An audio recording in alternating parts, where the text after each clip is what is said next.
Good afternoon, everyone. Matthew, I wanted to check and make sure that you can hear us in the Zoom room. I'm hearing you well, Sam. Thank you. Great. Okay, Chair Crandall, I think we are ready to begin when you are. All right. It squeezed my finger. You have to be smarter than a 2-year-old. Well,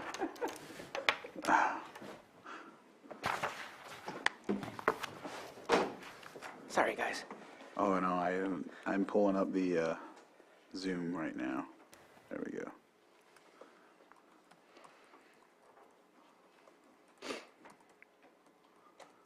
There we go. All right, welcome back from our break. I'll go ahead and bring us back to order here and continue on with our next item on the agenda, which is our 7.2, consideration of presentation regarding department head identified opportunities to improve employee recruitment and retention, and B, consideration of recommended revisions to county personnel rules. And I will turn this over to CAO Hutchinson. Thank you, Mr. Chair, and I want to welcome Pam Samek, our HR Director, and Diana. I want to welcome Pam Samek, our HR Director, and also Diana Rico, our HR Analyst, both here with us today. I'm going to present part of this item, and Pam and Diana will present the rest. So, as you recall, when you had your annual governance workshop on March 11th, at that time we were focused on the State of the County report, but we also advised that in preparing for that governance workshop, we had met with department heads about those issues, and also about recruitment and retention of employees, because the stability of our workforce and closing the gap on the employee vacancy rate is really the key to accomplishing the vision of your board. And so we had a couple of collaborative meetings with department heads. They came up with a number of ideas and recommendations for some fairly simple policy changes that could be made. And it was their belief that these changes could make it easier to get staff on board and hopefully improve our retention rate as well. And so I want to start by thanking the department heads for their participation. Some of them were here earlier today. I see a couple, so appreciate those that are here. It's been a long day, so they may not have all been able to stay. But they were all involved in the process, and after they formulated their initial round of ideas and recommendations, we took those to the Class and Comp Committee and really kind of drilled down, ultimately leading to the work of HR in the actual policy change recommendations that we have for your consideration today. So what the department heads told us at that time was, for applicants, in other words, for employment candidates, we needed to make policy change to improve candidate interview processes and to better calibrate the need for pre-employment physicals. There are a limited number of classes that require a full-on physical, and this delays hiring. It takes a while to get that scheduled and done. Department heads also told us that we needed to enhance our recruiting efforts, beginning with training on how to better use social media to broaden candidate pools. So in other words, use social media to reach candidates really where they are. Department has also asked for skills testing for applicants to make sure people are proficient in tools like Microsoft Office, Excel, PowerPoint, etc., for the positions that require that. And for current employees, department has recommended a streamlined employee performance evaluation form and human resources training in a number of areas. And so, as I said, in the weeks since then, Pam and her staff have worked very diligently to prepare some changes for your consideration today that she'll present in just a moment.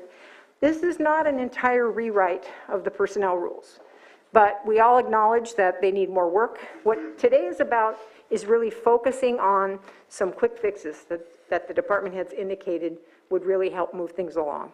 So, Pam? Good afternoon. I'm Pam Samek. You just need to wait for Sam to turn you on. There you go. Need to put it pretty close to your mouth, Pam. I mean, Okay. Yeah, within Good afternoon. Pam Samek, Director of Human Resources, and Diana Rico, Deputy Director of Human Resources. And in February, we sent out a recruitment survey trying to ascertain how departments felt about the recruiting process, what they knew about it, what they liked, what they didn't like. We got some interesting results. It's clear that our 18 pages of recruitment rules are quite confusing to them. So that would be one thing, and we will discuss some simplifications and modifications to those rules to allow the departments a little more flexibility. The other part is that it is clear that we need to create like a guide and some training and conduct training so they know what's possible, so they know the information that needs to go in NeoGov, also so we could get better data on time to hire and the information we need, but they have to do part of the work and HR has to do part of the work. So going forward, we will be creating some NeoGov training and training the departments and the end users in the information we really need to collect to get some meaningful data.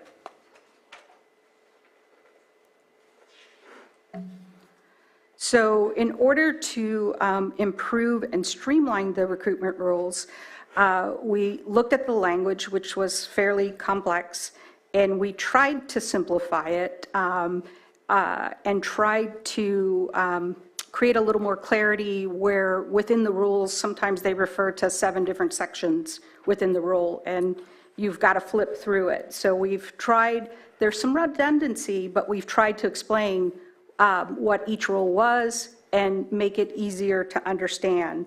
One of the biggest tools that the department has and that we're recommending that we change is we've got some great extra help employees.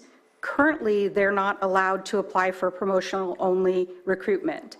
This is a change that most departments requested. So we are requesting that now our extra help employees who in some cases have been with us many years and we know their work ethic, we know their abilities, now they're able to apply for promotional only recruitments.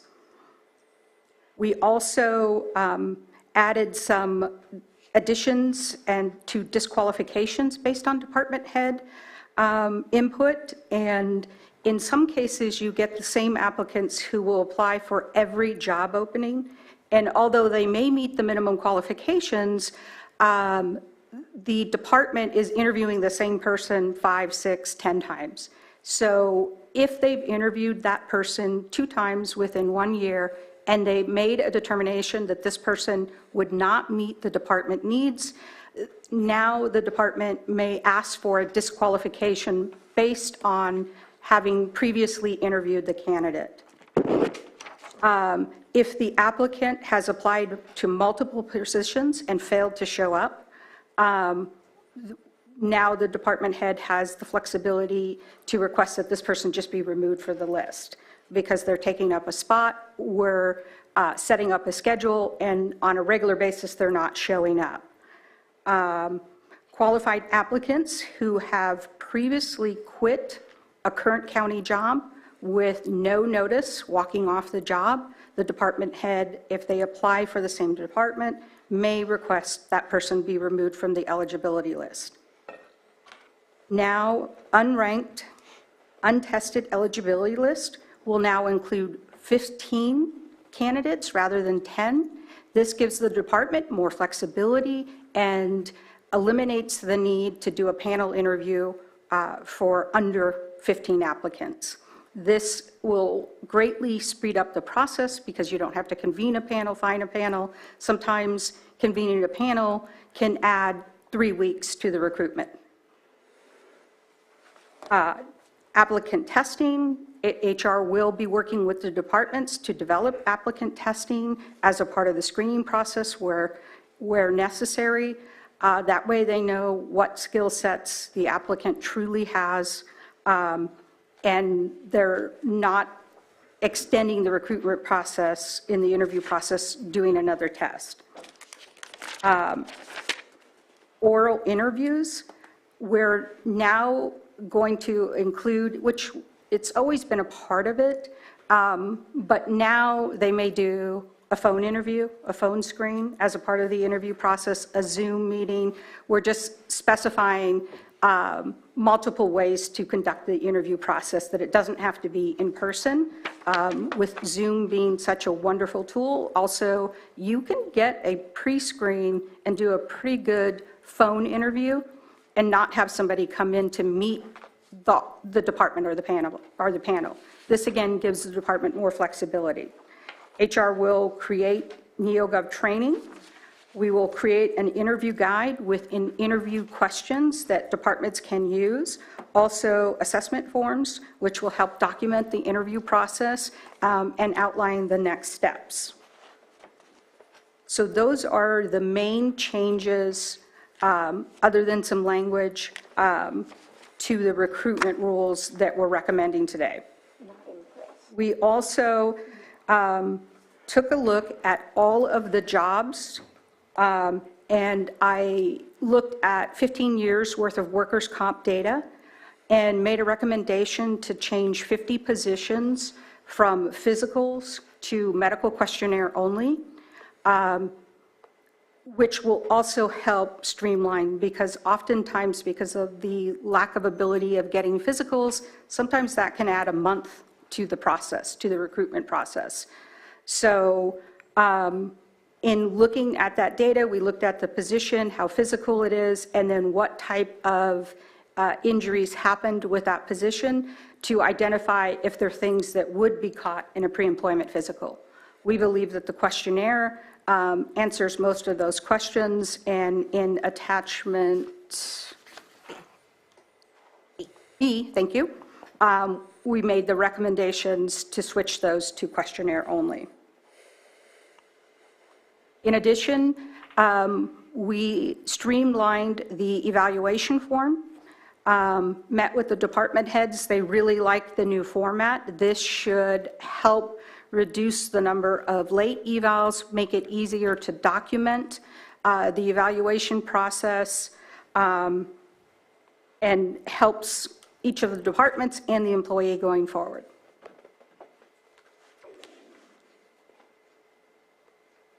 That is the end of my recommendations. Do you have questions?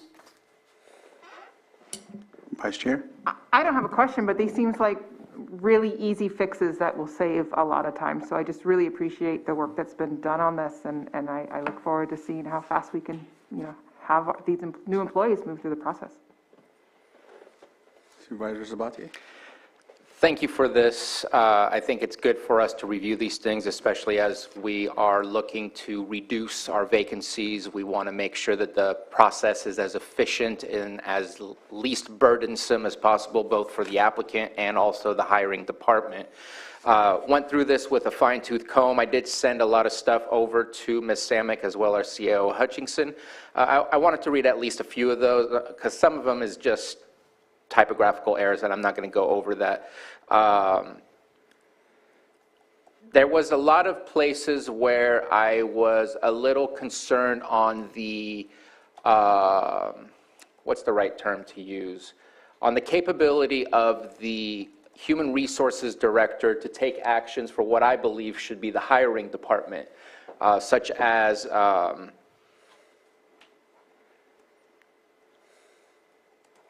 on Section 505, on number 2, and Section 505 is regarding, 505 is on page 5 of the document, on number 2. It says, for any recruitment, Human Resources may direct that a recruitment be closed prior to the announced closing date. Human Resources shall not close a recruitment until the recruitment has been open for a minimum of 5 days. In my opinion, that should be the hiring department that makes that decision to close a recruitment, not necessarily a Human Resources Director. And obviously there needs to be communication and things like that, but it just seems like that gives just the power to Human Resources. And in my opinion, I see Human Resources as a resource for the hiring department in order to obtain the staffing that they need, and that should be a decision coming from the department that requested the hiring process in the first place. And there was a, Let me Supervisor? share. Yeah, before you go on, could we respond to that one? Yes, so actually that rule came into place in 2018, and back in that day, we used to get a lot of applicants. We could have 60 applicants for an office assistant job, and so that rule came into place so that if we got a number of applicants, say in that case like 50, the HR department would consult the hiring department and say, we have enough qualified applicants, we'd like to close the recruitment and begin the selection process. So it didn't come like out of a, HR just randomly decided to close a recruitment. It's always at the behest of the department, or because we feel like we have enough qualified applicants and we can begin the selection process to limit the amount of time for the recruitment. And I can tell you, I've now been here 3 years, I've never closed a recruitment to date. right, and I understand that, and you said you always at the behest of the hiring department, and so I just, if it's always, then why not put that in the language? And there's also no, if we reach a certain Qualifier, amount, yes. there's no qualifying statement of if we have 60, which, good God, that's a lot of. That'd be glorious. That's a lot of processing of paperwork and sitting down for potential interviews. I get that we don't want to just be interviewing all day, every day for 365 days a year, just to find the one person. At that stage of the process, though, the hiring department wouldn't know how many applications have been received, because HR is the department that tends what is coming into NeoGov, and then takes those applications and screens them to determine if applicants are qualified and should be placed on a hiring list. So the hiring department wouldn't know if that scenario had occurred until HR contacted them and said, hey, we've got 60 applications, is that enough? Shall we close it? And I get that, but my opinion still stands that if you're getting that communication to the hiring department, I feel the hiring department should be the final say to say, yes, let's go ahead and close this down, since they're the one that asked in the first place to fly it. We could certainly add that as a clarifier to the language to make it more clear. Yeah, and I would be perfectly fine with that, too. On Section 504, just to back up a little bit, the recruitment posting, it says allow, let me read it specifically. If department is choosing to include... Supplemental question. Testing.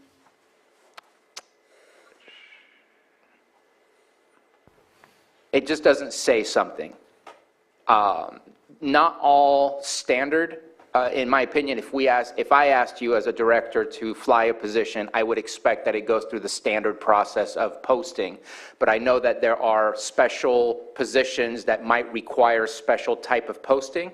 And to me, there should be like somewhere in there that says any special request should be submitted to the Human Resources Director. At that point, you would be able to make the decision. Actually, that's done in the NeoGov process, so the department opens the requisition and gives us instructions on where to post. So it doesn't get open until they select that as a part of the requisition process. It's not in the recruitment rules, but it's in the NeoGov process. Okay.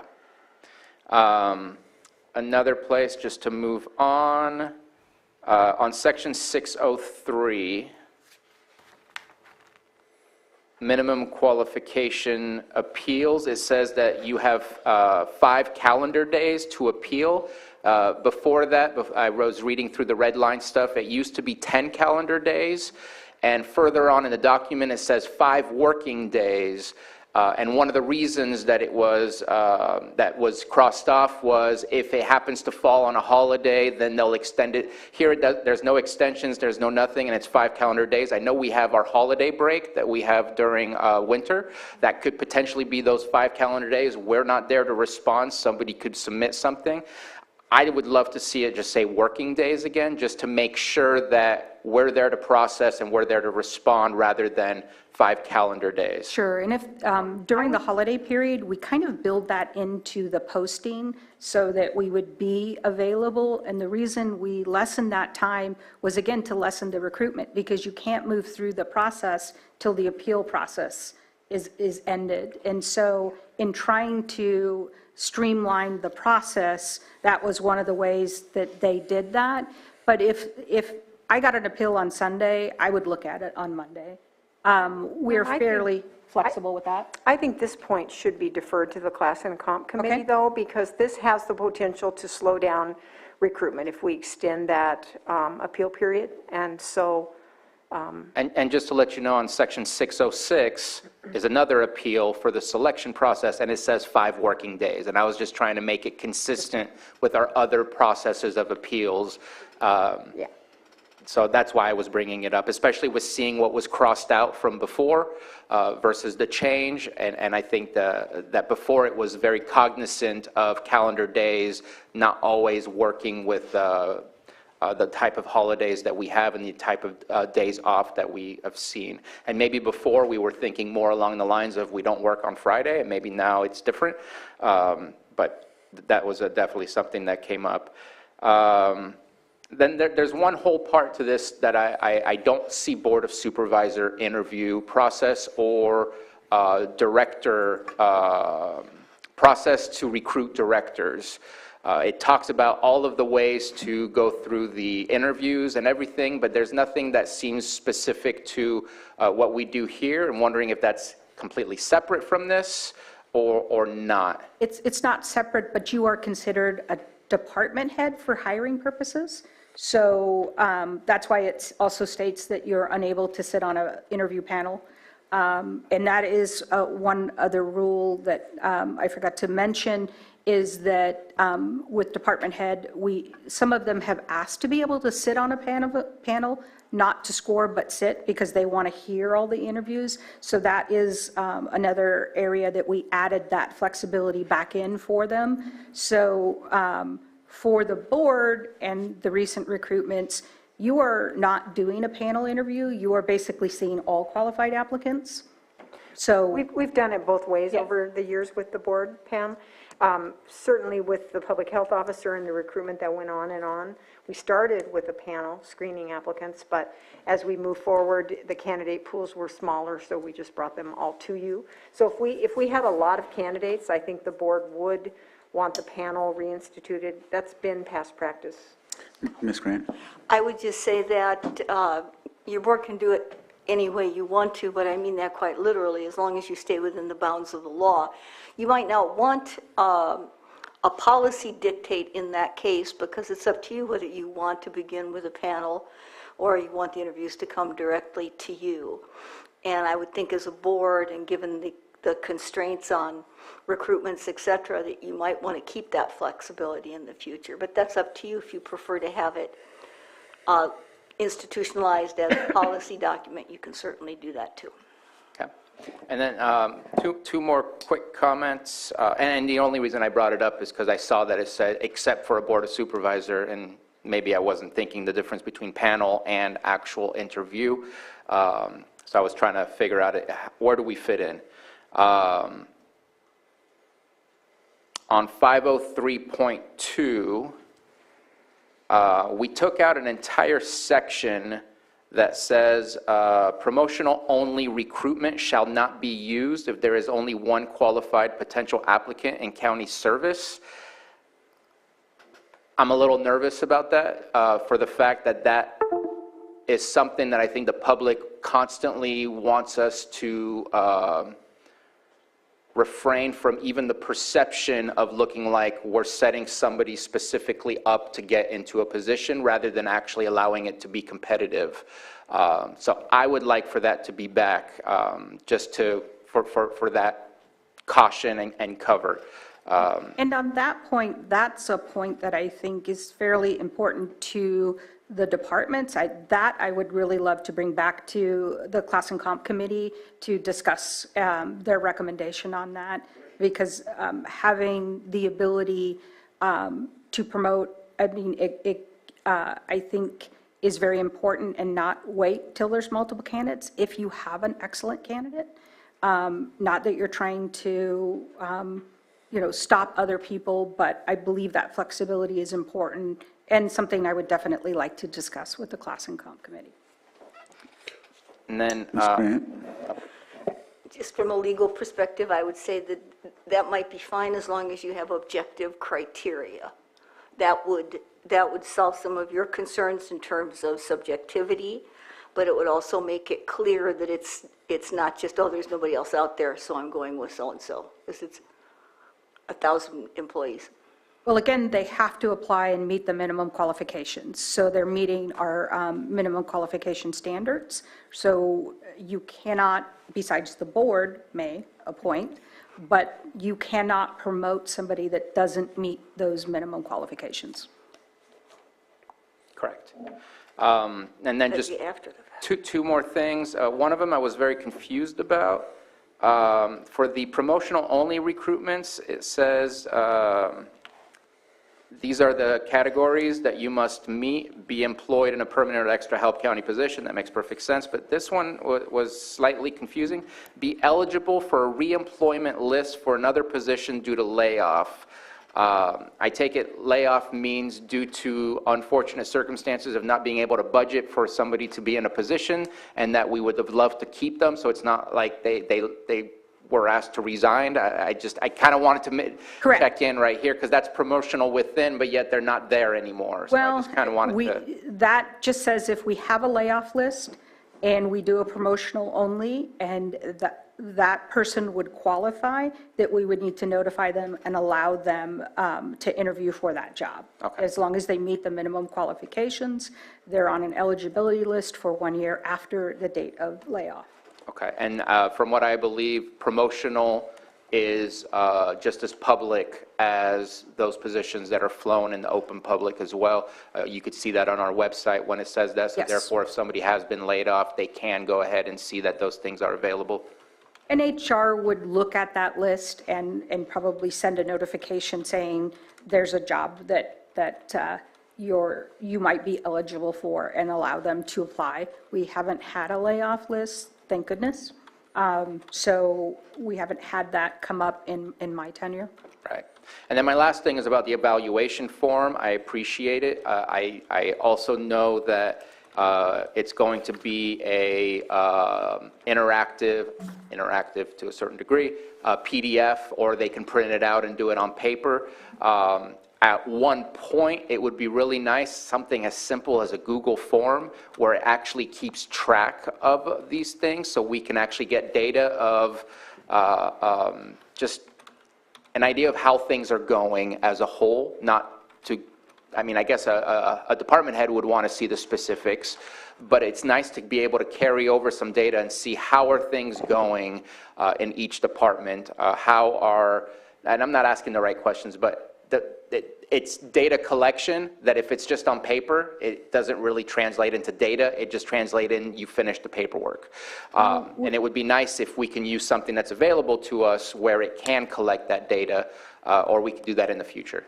I think that's a future dated project, but we do actually input the review score in the HRIS system so that the review is done and they meet, exceed, needs improvement. If it's a needs improvement, then they must give the employee 90 days to get their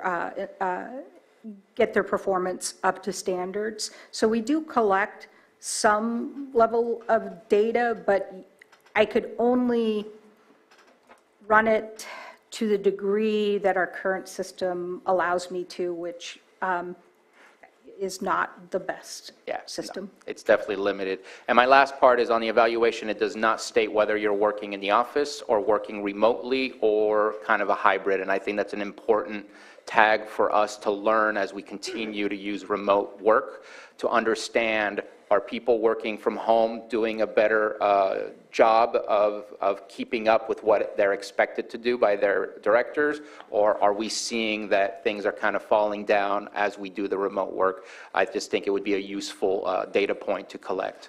And we do, within the HRIS system currently, we can select, yes, they are a remote worker or no, but we don't have the capacity to say it's 1 day, 5 days, 2 days, permanent. So you could add, oh, sorry, scared myself. You could add that to a report to collect that data. Again, we're a little limited on the reporting side of things, but yes, we could collect that data. That's it. Any other comments from the board members? Appreciate the work being done, obviously. Getting our vacancies filled is something very important. I know the hard work that's been done to get to this point is greatly appreciated. I know Supervisor Sabatier had about 5 or 6 things that were suggested. I thought I heard Pam, as we move forward in this conversation, that there were a couple, at least the first one, I think you were amenable to changing some language. You guys can help me go to each section, come here as 502 or 503, whatever it is. But what I would like to do, from my point of view, I think some of the changes being suggested, I think 2 of them you were like, yeah, we could be amenable to. Instead of going back to the class and cup, I'm ready to move forward with some of the suggestions at this point and keep this process moving forward. So those are my thoughts on it. I'm not going to spend a lot of time. I appreciate the work. And we know that there will be more work like this coming down the pipe. But anything we can do to help support our directors to streamline this opportunity for them, I think we just need to take every chance we can. And it's not going to be perfect. But I think Supervisor Sabatier made some good suggestions that maybe we could change today, but continue moving on with this process and hopefully approve this today. So those are, I guess when we make the motion, that's what we'll be thinking about. I'd rather not have it not go back to the class comp committee. I'd rather move forward with something today. That's Well, we're kind of hoping my to do gist. both, quite honestly, is move forward with something today and then go Okay. back and have a few discussion points with the class and comp committee, but not hold up what's recommended for today. But we could definitely walk through the suggested changes and tell you which ones we think could change now versus the ones we would take to committee. So we get some action today and can implement some things immediately. And I see at least 1 or 2 department heads. I don't know if they wanted to comment on this. They were all a part of the discussion that led us to this point. Am I allowed to speak? Yes, go ahead, Todd. Yes, thank you. Todd Metcalf, Director of Behavioral Services. I was involved in these discussions and conversations, and I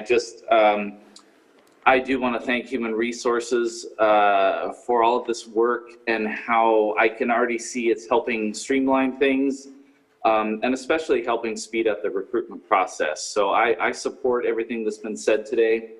I appreciate the board members' comments, and I fully support moving all of this forward because it's just been amazing. My managers and supervisors are especially thankful for the streamlined performance evaluation form template, which I too really like. So I just want to thank the work at Human Resources in trying to move a lot of this forward. I've been now with the county for 10 years, and I truly appreciate these changes, these positive changes. So thank you, Human Resources. Thank you, Todd. Are there any other directors that have any insight? Not seeing any. So, Mr. Chair, maybe we could just run through the list of Supervisor Sabatier's. I had one, I just wanted to, sure. yeah. Okay. My only thing was, so I was looking at, when it came to taking, having an applicant apply so many times so they become to a point where they're not really accepted for application any longer. There's a specific situation with a situation in code enforcement, and I think Carol knows who I'm talking about and what I'm talking about, where the gentleman, during the time frame, we were having a hard time recruiting and keeping anybody for code enforcement. This person apparently didn't have any qualifications when it came to the code factor to it. However, in some instances, I don't know how that would even work out. I mean, they would have to either, probably get their own education or however, but is there a path forward for like 900 hours or part-time to get that initial, because there's some candidates that could do the work And once they get that experience, and then they can be promoted or even put in the position, because this person in a couple other situations as well had the opportunity to be chosen third in line because the other two are not allowed. So at one time could have been hired, but then now is excluded, and you probably had possibly a good candidate. I know not all of them are, but some of them will be, and so, yeah. Well, I think extra help also have to meet minimum qualifications to apply for the job. So what we would have to do if there was a circumstances is to create a training position, which would allow them to gain that experience. There's also some rules in which we could open the recruitment in a certain way to allow you to gain up to 1 year of experience on the job. So there are ways to look at that if the department wants to work with HR. We also suggest that when we're looking at the candidate pool, but you've got to advertise that up front. Okay. That you're allowing for that training. And I think, that's why some of our minimum qualifications have been reduced, is because we had some limited applicant pools, and it allows people to get training on the job. Right. Well, and I only say that because when we were in the specific situation, we weren't getting anybody hired. It was a very difficult thing. We had a lot of people in different town halls that were like, we don't have code enforcement officers, this and that. Of course, so I do like what you stated, rather than having it avoid or circumvent or anything like that, have a training position situation or something like that. That's something we could probably look at in the future, but I needed to highlight that because at one time, the person was possibly going to be hired, so. Well, I think we have to put our heads together and work around a situation like that, and communication is just key in developing that. All right. Ms. Grant, did you put your, no. I thought I heard the thing go click. Sorry, that was really the- loud. I do, I don't know why. It's not aggression, I'm not an aggressive person. The only thing I was going to say is when you're talking about somebody who doesn't meet the minimum qualifications for a position, they're not eligible for the interview, obviously. So if you're talking about developing a new training position, that would legally afford you a solution. Right, and the training assignment allows somebody who is not fully qualified to serve in a training capacity for 12 months while they attain those qualifications. It's a rule we added a couple of years ago. It's not widely used. I used it at DSS over the years because it was a rule that was in the lapse manual, but what's not in county personnel rules. We also had additional rules that DSS was subject to under the State Personnel Board. I had some success with that rule over the years. In fact, a lot of success where I had a real critical need and nobody with quite the right qualifications. So we brought them in a training capacity and they succeeded. So we'd like to encourage departments to consider the use of that rule. Thank you. That helps for what I was talking about. Supervisor Sabatier? Yeah, I just had a quick question. You mentioned to do more on social media. Are we capturing where candidates come from and what brought them to us? Okay. Absolutely. Okay. Because I just wasn't sure how successful social media is for the recruiting of positions. It's definitely a good place to put out information, but I wasn't certain as to what level of... It's provided they actually enter that information on their application, but many do. And so we do track that because we're trying some new things and we want to know what's driving candidates to us. I'm glad we're tracking that. I seen Todd had his hand up. Director Metcalf? I did, and Carol already covered it. When she and I were at DSS, the whole training position thing, I also utilized it a time or two, and it's extremely effective in order to fill positions that are either difficult to fill or we don't get folks applying. And so I just kind of wanted to reinforce what Carol said because it does work. It really does work. Thank you, Director Metcalf. Are there any other questions from the board, or we'll open it up to public input. If there's anyone on Zoom, because I'm not seeing anyone in the chambers. Not seeing anybody, I'll bring it back to the board for action.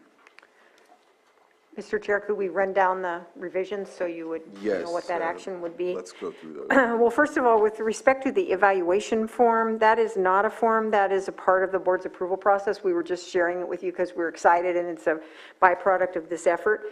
But from my view, it'd be very easy, and in fact, a good point the supervisor's making, to put a checkbox on there about whether they are remote or in person, however you want to state that, Pam.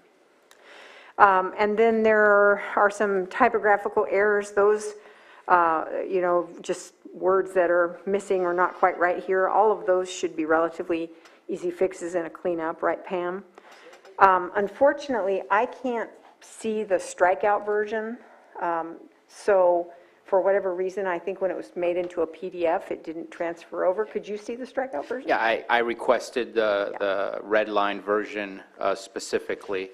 So Pam, do you have a paper version of it so we could kind of talk it through?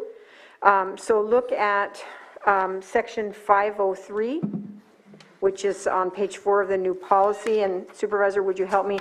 It says, in quotes, it says or/or, right? It should probably be and/or? And/or. Yeah. Okay, so Yes. that will make that fix? Yep. Next section, 503.1B, which is about the closing of recruitments and the recommendation that the hiring departments be allowed to make that call. We'd like to take that one to class and comp, please. The next one, 503.2, this is the one about promotional-only recruitment and a single applicant. We'd also like to take that one to class and comp. Section 504, to allow hiring departments to state where they can post recruitments. As Pam explained, they already state that when they request the recruitment in NeoGov, so I think we've got that one covered. Section 505, number 2 there, states that the HR director has the ability to close a recruitment prior to the 5 days. I think this is this related to the other one? This is the same request of Yeah. that it should be the hiring department. And so you for had that said- one, again, class and comp, please. Section 602.3BI should say that then the job description's requirements shall apply instead of deadline shall apply. Is that just a typo, Pam? Yes. Yes. Okay, we'll fix that. Section 603.5 should be 5 working days. And we talked about taking that to class and comp, but I think the bigger point is that in some places it says working days, in some places it says calendar days. Do you want to take that one to class and comp, Pam, or do you want to just make a call? I think we can make that 5 working days, and then we don't have to build recruitments around holiday and things of that nature. Great. Section 703.2, active Board of Supervisors members may not serve on a panel. We can ignore that one. Yeah, okay. Either 7.3 needs to reorganize the list, or we need to change to 703.1 and .2. It just doesn't read quite well. Pam, what are you seeing there? That's just a cleanup. Yeah. Yeah. We'll cleanup. clean that up. Okay. And last one, I think, second paragraph of 802, there's 2, the word "the" is said twice, right? Yeah, they're receiving the Yeah. list. We'll update that. And can I just add something? Sorry. For 503.1B, where it Yes. states may be closed at any time, this is specific to continuous recruitment. So the continuous recruitment, if there's only one vacancy and the department has already decided on an applicant to hire, and they've gone through background and medical, HR would there wouldn't be an additional vacancy for an additional applicant or employee. So I believe we can keep it as HR can decide to close because it's specific for a continuous recruitment only. If it's possible to say if all vacancies filled, because right now it just says open until filled, do not have a closing date, and Yes. may be closed at any time, but it doesn't specify. Okay, okay. And again, it's to make sure that we're working directly with our hiring department so that Right. we don't accidentally stumble their efforts by closing something down early, which, again, I'm assuming that that doesn't happen. Yes. But I know it does, because Okay. I've experienced HR in different places, and it's accidents that happen. If we have it on paper that's what needs to happen, then it, But won't that limit their ability if something else were to happen and maybe that position is no longer needed? They wouldn't be able to close it because it hasn't been filled? It just almost seems better to leave it more open where they have that ability to close it. But to me, the hiring department can do that anytime, and I'm asking HR to help me hire somebody. HR closes it, and I say, I didn't want you to close it. I feel there needs to be, that, in my opinion, if it's full and there's no vacancies, absolutely, that makes perfect sense to close it. But if it's not full and there's still vacancies, in my opinion, it requires communication with the hiring department to make sure, is this what you want for us to close this? Because I don't want to close something that you still want us to remain open. That's all I'm trying to make sure is the original request comes from the hiring department. If you're going to change their request, it's just kindness to ask that hiring department, should we change the status of this, rather than we're going to change it, because it feels like that's what we should do. So, yeah, and I heard that, and I thought when we went through it the first time, Pam, we thought maybe we could just add some language in there that just clarifies exactly what Supervisor Spatz is saying, that before you close it, you're communicating with the department, and I don't know where to put that language in there, but it could be written in there, I think, in that manner, because I think what you really brought to the table was, hey, this just says HR can do it, and it doesn't say you're going to communicate with anybody before you make that decision. And I think what we want is to make sure that that's written in that section, which I agree with, that you've conferred with the department that's doing the hiring, and we've agreed that we're going to close it down. So I understand both sides. I don't think it limits human resources to say, hey, we got to close this, so I got to get a hold of the department, you know what I mean, so we can help them. So hopefully. Also, if there's a mistake, generally, I mean, HR goes through a process of verifying that it's an allocated and funded position before we open it, but say it did squeak through due to an error, it gives us the ability to close it if it's not something that should be posted.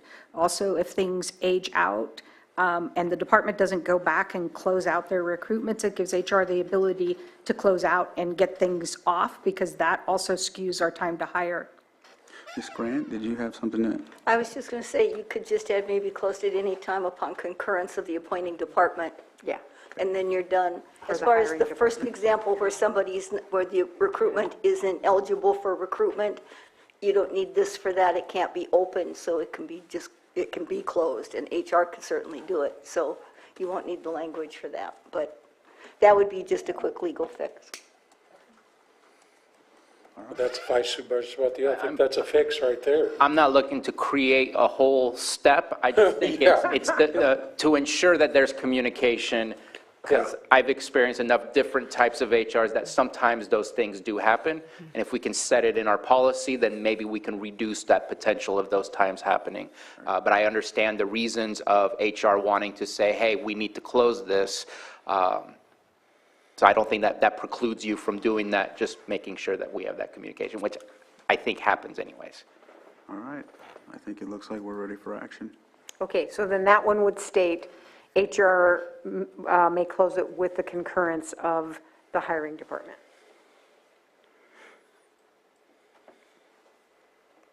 So a few things to take to the Class and Comp Committee, and the rest for approval today. All right.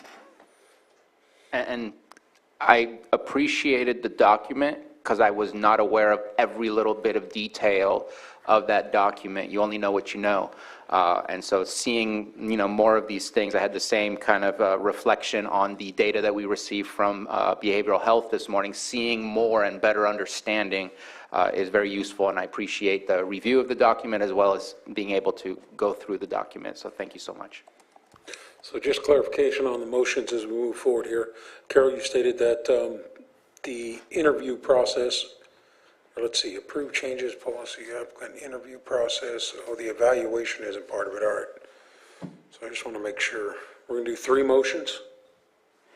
Let me go back to that, Supervisor. Let's see. It says approved changes to county policy surrounding applicant interview processes. And then the next is, Well, what we have actually is a number of rule numbers that we are changing, so we probably need to change the action to the actual rules that we're talking about. So, Anita, unless you disagree with me, that's what I think we should do. Is that the 100, 400, 800? Yes. Or perhaps just approve changes to the personnel rules as presented and as consensus was reached by the board. So moved. Second. I have a motion and a second. All in favor signify by saying aye. Aye. Aye. Opposed? Motion carries. All right. Thank you for the report. Thank you. Thank you for these updates, and thank you for your hard work. All right. Thank you, Pam. Thank you, Diana. So we'll move on to our 7.3, discussion of interest apportionment with the treasurer tax collector, and B, update on the status of the tax sale. And so with that, I will, And so, Matthew, it looks like we have the treasurer tax collector in as a participant. Can you bring her on in? Yes, I just offered promotion. And Liz Martinez, her assistant, is here as well. all right. Supervisor Sabatier. We had discussed a similar topic about, I don't know, a month and a half, 2 months ago, and had stated that I wanted us to check in. Typically, by the 15th day after a quarter is over, we anticipate that deposits have been made and that our partners in our investment group are receiving their apportionment. Last time that we were here, quarter 4 from 2020 and 2021 had not been completed. Quarter 1 and quarter 2 of 21-22 had not been completed. And I wanted to get an update. Right now, we're looking at those same 3 and also quarter 3 of 21-22, and was hoping to get an update on that from the tax collector's office.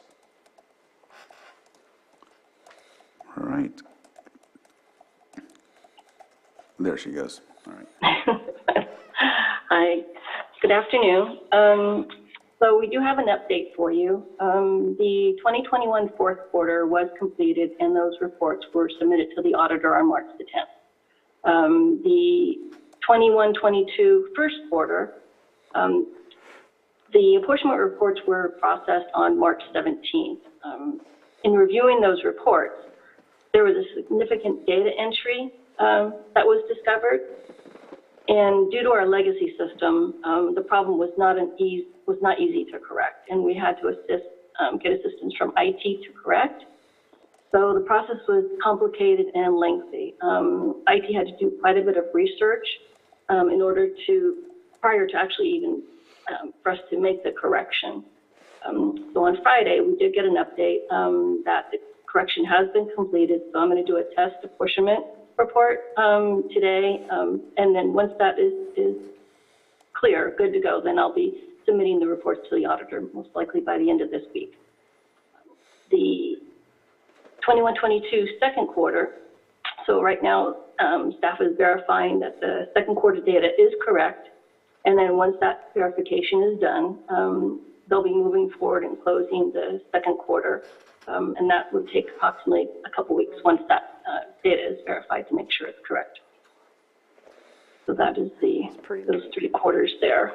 And then the quarter that we're just ended now, hopefully once we have to complete obviously the other quarters first, and hopefully there won't be a delay in processing that quarter.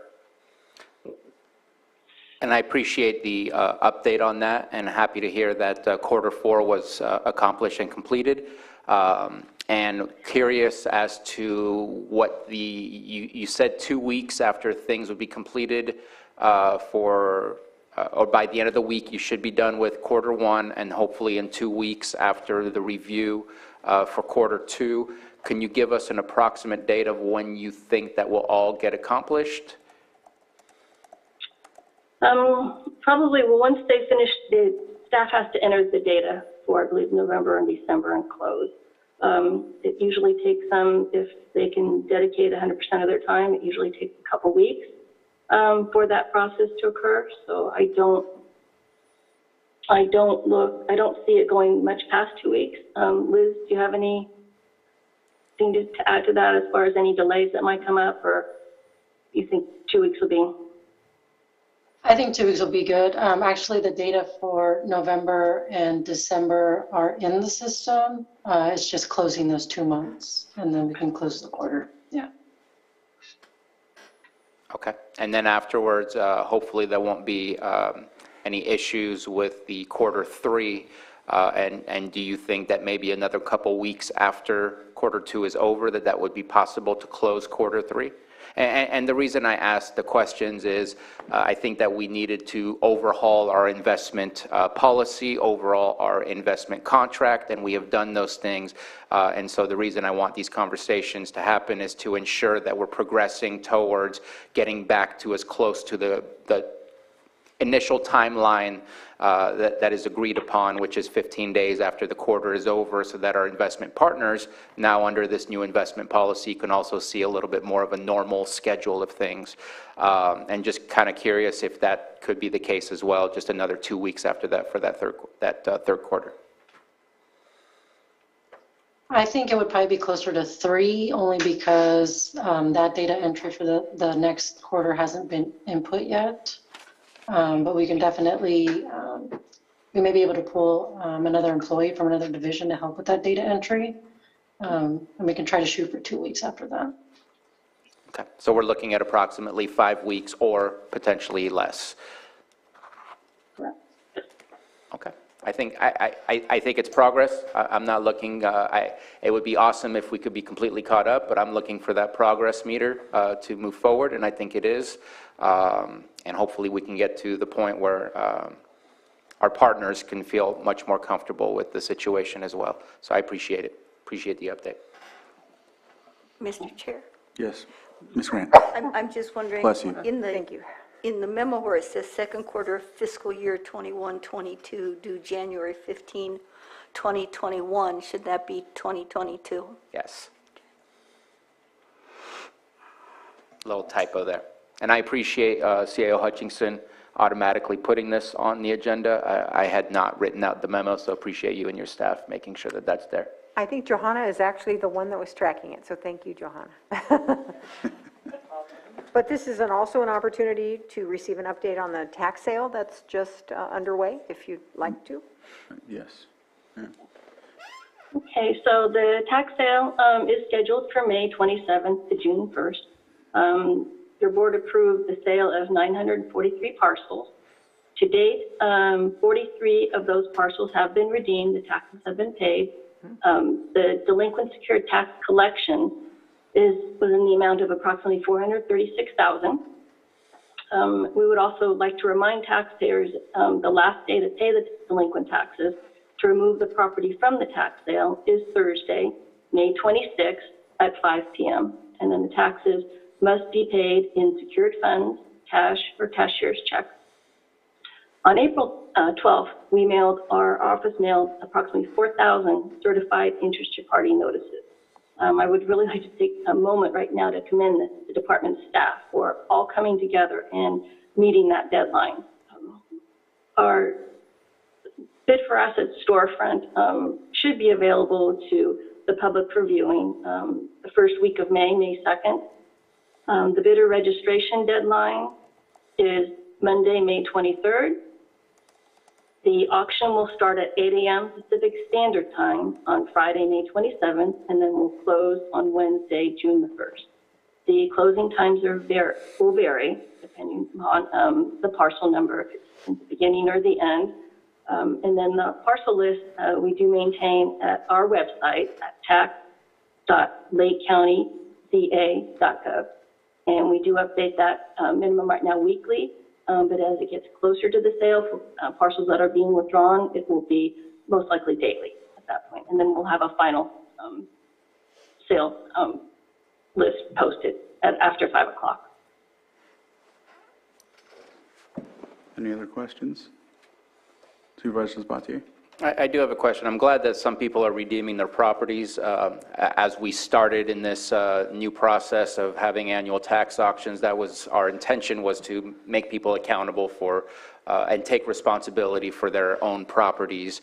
And if they can't, and we're seeing that we're on back taxes or have back liens, that at that point they would get auctioned off. I'm curious about I know that all the letters went out to all those that have interest in the property, and interest meaning financial interest already within the property. I know I emailed you a while ago, and I know you have a busy department with other things. Is it possible, I know we have a tax default GIS, would it be possible to add a layer and have the tax auction properties highlighted in a different color? I know that I worked with,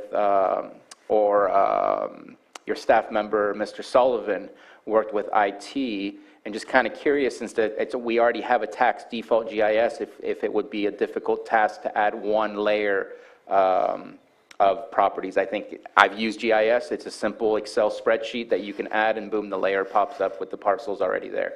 I just think it would be a good way to advertise, to make sure people know which properties are available. I want to make sure we get as many of these sold if they make it all the way to the auction. Okay. Sure, I could reach out to Patrick and talk about that. And then also IT, because we want to make sure that list of parcels is updated on a regular basis to remove them possibly from the sale when they're redeemed. I don't know how difficult that process would be. I wouldn't want to leave a parcel out there that had already been removed from the sale. So, but sure, I can reach out to Patrick and discuss that, absolutely. And I don't think it would actually require that much, because we probably still have properties that show their tax defaulted when maybe they've been paid up, because it's only a point in time that list is created. And I believe it does say on there that, check in for actual accuracy, that this is just a point in time. So hopefully that can help out as well. Okay. All right. I'll go ahead and open it up for the public, see if there's anyone on Zoom that has any questions. All right, bring it back to the board. And I think that was just discussion and direction, right? So thank you very much for coming and giving us this update and discussion on this item, and we appreciate your work and look forward to that sale, of course, and see what we can get going from there. Appreciate your work. Thank you, Liz. And Barbara. Thank you. All right. So with that, let's move to, what is it, 5.5? 5.5, yeah, okay, 5.5, sorry. Approved memorandum of understanding between the County of Lake and Rural Communities Housing Development Corporation for the No Place Like Home Permanent Supportive Housing Project on Collier Avenue in Nice, and authorize the board chair to sign. And Supervisor Spatier, or I think this is Director Metcalf's document. However, Supervisor Spatier, you had questions. Yeah, so the reason I pulled this, and I had a conversation with CAO Hutchinson, and I believe also, I think I had a conversation with Ms. Grant, that because this came, the final agreement that we finally went through last week on Tuesday came to us from the Oversight Board. I was questioning, are we supposed to wait for the Oversight Board to approve what we already committed to last Tuesday before we start approving other agreements? And I believe that there might be a need for a conditional approval for today, and want to make sure and leave time for CAO Hutchinson or Ms. Grant to present that as well. So the recommendation would be that your board consider approving this, and I kept a note on it, and what did I do with my note is a good question. Anyway, the intent would be that your board approve this conditioned upon the action of the RDA Oversight Board. Ms. Grant? I would just adjust it conditioned upon the acceptance of the Lake County Oversight Board. All right. Which means then, just so for the public's understanding, and I realize your board already knows, that your approval is conditioned, so upon the happening of that condition, this agreement is fully and finally approved, and it won't require it coming back to you. All right. Okay. Okay. All right, so Supervisor Sabatier? And since Director Metcalf is here, I did have some questions. What is the process for this project? It needs to go through the Planning Commission, it needs to go through some CEQA review. I don't know where this project stands in the fact that it does have a lot of no place like home units, which will require behavioral health services be available, and there's a list of services that will be provided. And I know that most housing development, not most, but some housing developments do not require CEQA, and some do, depending on the size and depends on the disturbance.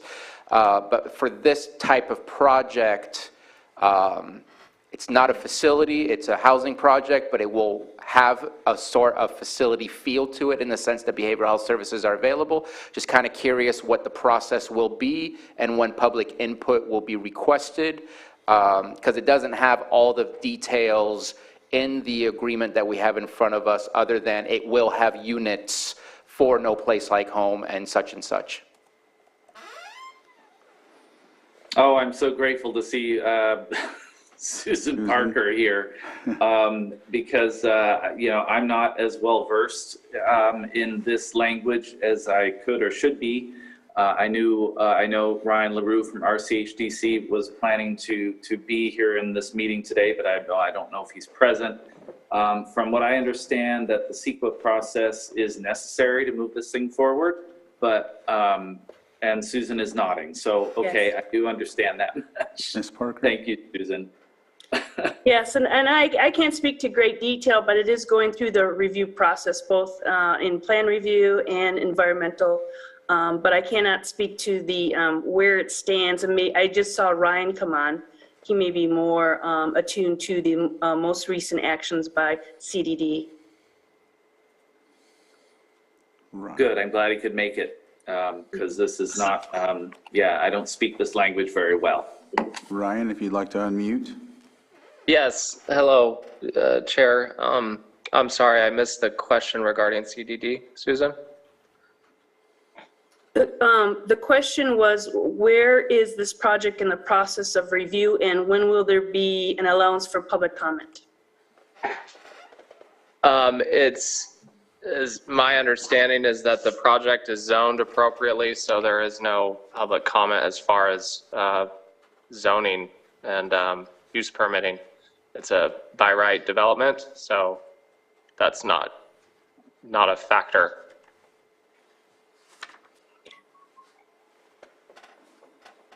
Okay. Then I'm wondering if we can get the details of what exactly is the no place like home units versus the low income units. I know at one point we were told it was 50%. I believe it might be more, but it doesn't have the numbers specified there. And just very curious about the specifics of the project. Yes, so I can speak to that. Thank you. 49% of the units are designated for no place like home, rounds up to about 50%. And so those will be clients of behavioral health, Todd's department, and referred through his department. The remaining units will be general low income with, actually there will be an additional 10 units set aside for individuals referred through the Developmental Services Department or Redwood Coast Regional Center. And then the remaining units will be general low income. And how many units? 40. 40 total, so about 19 of those for no place like home, 10 of them for Redwood Community Services, and the rest for low income?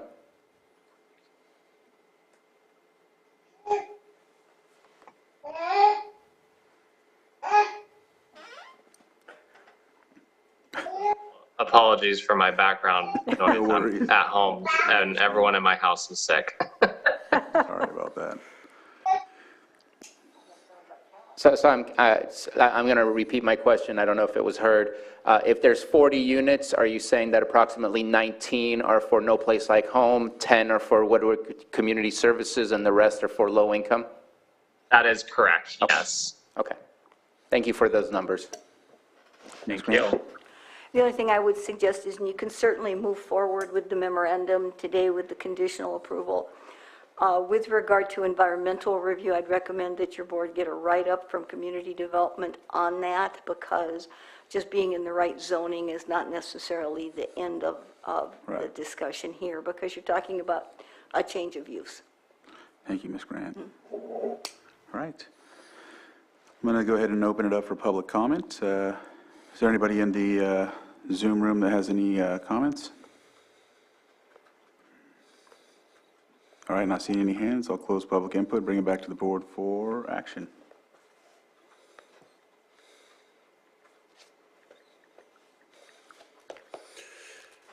Mr. Chair, I move to approve MOU, Memo of Understanding between the County of Lake and the Rural Communities Housing Development Corporation for the No Place Like Home Permanent Supportive Housing Project on Collier Avenue in Nice, and authorize the board chair to sign. Second. Was I supposed to make an amendment? The conditional approval. Oh, the conditional, oh yeah, that's right, the conditional approval. I'll second that. So I have a motion and a second. All in favor? Aye.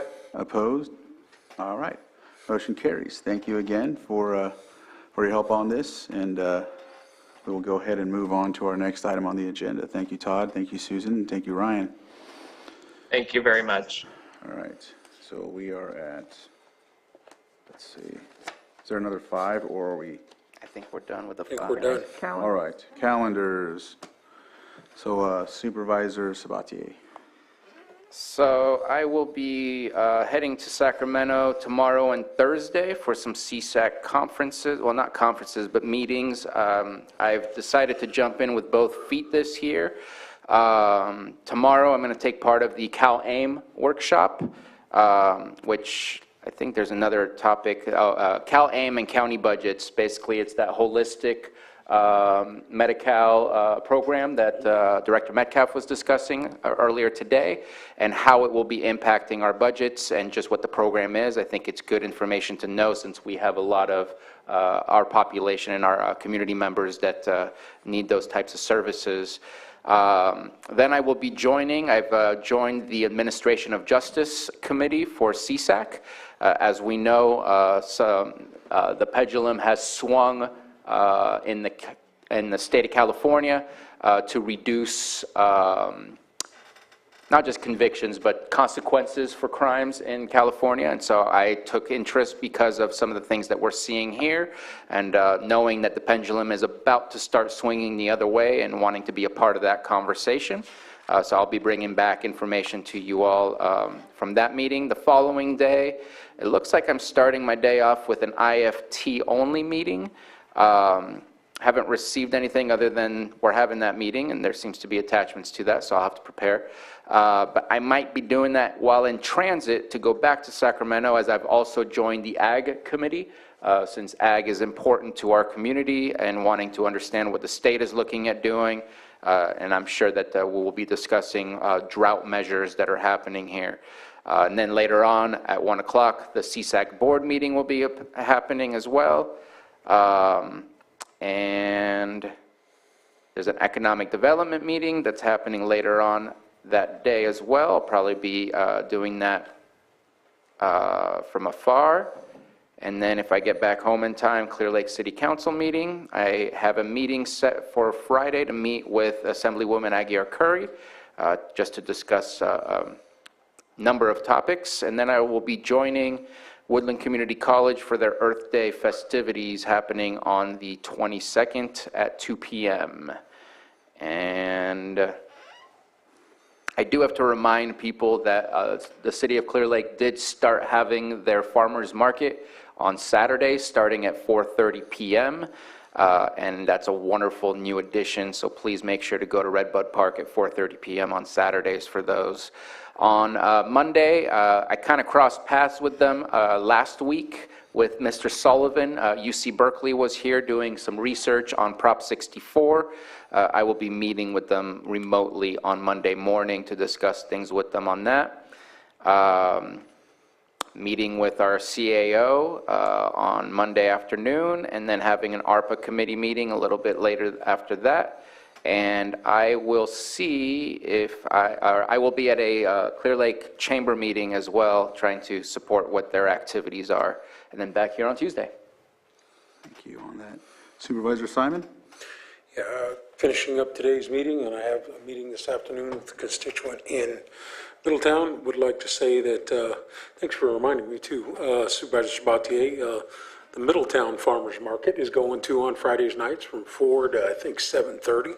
It's well attended right there in front of, right downtown at the library park there, or community center there, and it's going real well. So the other thing too, the last couple of weeks I've been seeing some businesses open. I will say that our local watering hole, Nobles, is back open. It has been open for 2 years since the pandemic. New owners came in. They'll be open today, from my understanding. So, not encouraging it, but another business, more jobs and opportunities. They got to hire bartenders and everything else. So, happy for those folks. This week, have Grant Specifits meeting on Thursday, Disaster Council meeting on Thursday afternoon. We are going to do that in person here for the first time. We're going to do it in person in the chambers. And then Friday we have the weekly planning meeting with the home hardening program. I don't have much this weekend, but do have Monday as a full day. We needed to reschedule the Lake County Risk Reduction Authority meeting. We moved it to the 25th. So we've done that. It'll be at 3 o'clock on Monday. Also Monday I have a meeting with Carol in the morning. That'll be the last one. And then the Lake County Risk Reduction Authority Finance meeting, and also the Tree Mortality Task Force meeting. So we got some stuff coming up, getting prepared for a potential update coming in May on everything. So glad to be having that and moving forward with those. And not the last meeting with Carol. The last meeting will be on the 26th for us, but just saying the last update and meeting with myself and our current CAO. As we move through the next few weeks, obviously, happy to have the rain. It's not enough, obviously, going to put us where we need to be, but it'll be good Wednesday and Thursday to hopefully get another inch or two as we move forward through things. And then, as you guys know, coming up in May, as we move through the rest of this month, we'll be preparing for fire season. So I just want to get that message out there. I know we're going to do some stuff that we always do in May, but please take advantage of these opportunities Mother Nature's given us right now. Let the rain come down, and then do what you can to protect your home and do what you need to do around your property. So cannot stress that enough. Thanks, Supervisor. I appreciate your time. You're going to be sitting in Sacramento. I have a couple issues I'd like you to bring up when we're over there. I'll catch you before we're done today and just make some suggestions to deal with a couple of different things, drought being one of those that I'd like to look at and get some feedback from you from Sacramento. All right, thank you. Absolutely. Vice Chair Scott? Yes, tonight I'll be attending the Lakeport City Council meeting. I believe the ACT Club from Clear Lake High School, Governance Club, will be there tonight. I'm sure they're doing something there, so I want to be there to support the youth because they always do great things. Tomorrow, agenda review at 9 o'clock, and then I have constituent meetings in the afternoon. Lakeport Unified will be having a town hall meeting for parents at 7 p.m. It'll be on Zoom. Everybody should have received their invitation. On Thursday the 21st, IFT meeting at 9 to 11. On Friday, I will be attending the grand opening of the Native Mines, grand reopening of Native Mines here at 11 o'clock here in Lakeport. At noon, I will be attending the Hope Rising subcommittee meeting for the Wellville gathering next month. And in the afternoon, I'm going into some trainings. Saturday, the Children's Festival will be here at Library Park in Lakeport. I actually don't know what time that starts, but usually it's 9 or 10 o'clock in the morning. All kinds of activities for the youth, and it's all free. And then on Monday at 8:30, I'm meeting with my planning commissioner. And then at 5 o'clock, the Scotts Valley Community Meeting via Zoom, and then back here on Tuesday. Thank you. I'll start off with tonight after the meeting. Of course, we'll do a closed session, and then I have to meet with staff about something, and then also water resources. Tomorrow morning at 9 a.m., agenda review. Worth, tomorrow will be in Upper Lake, and we're having water resources and code enforcement will be present, so it's going to be a good one. Law Library, BOT, I don't know what that means. That's the Law Library meeting. Okay, I know I don't know what BOT means, but I'll figure it out. Board of Trustees. I just thought bought like computers from the 90s typing class or something, you know? Sorry. And then Going. It's on Zoom. Go to Zoom. CLOGBA in the evening at 5:30, and Senator McGuire will be there, so he'll be having a discussion there too. So just show up, and of course, Clear Lake Oaks Business Association was what CLOGBA stands for. Circle of Native Minds on Friday, the opening. Of course, this weekend I was going to be a part of the UL cleanup. However, I have to attend a funeral that day, so I won't be doing that. Monday, CAO meeting, of course. Yeah, that'll be our last one. But and then with Susan as well, and pre-mortality meeting with Pat Blacklock from RCRC, and back here on Tuesday for the Board of Supervisors meeting. So with that, I think we've got through everything, and so we're going to move to closed session. I'll read those off. 8.1, conference with Labor Negotiator A, Chief Negotiator M. Long, County Negotiations, Carol Hutchinson and Pam Samick, and B, Employee Organization LCDDAA, LCDSA, LCCOA, LCEA, LCSEA, and LCSMA. 8.2, conference with temporary representatives designated to meet with confidential A and B employees regarding salaries and benefits. 8.3, conference with temporary representatives designated to meet with county department heads regarding salary and benefits and unrepresented management employees. 8.4, conference with legal counsel, existing litigation pursuant to government code section 54956.9 D1 Nichols versus County of Lake et al. With that, we'll go into closed session, and thank you for sticking with us.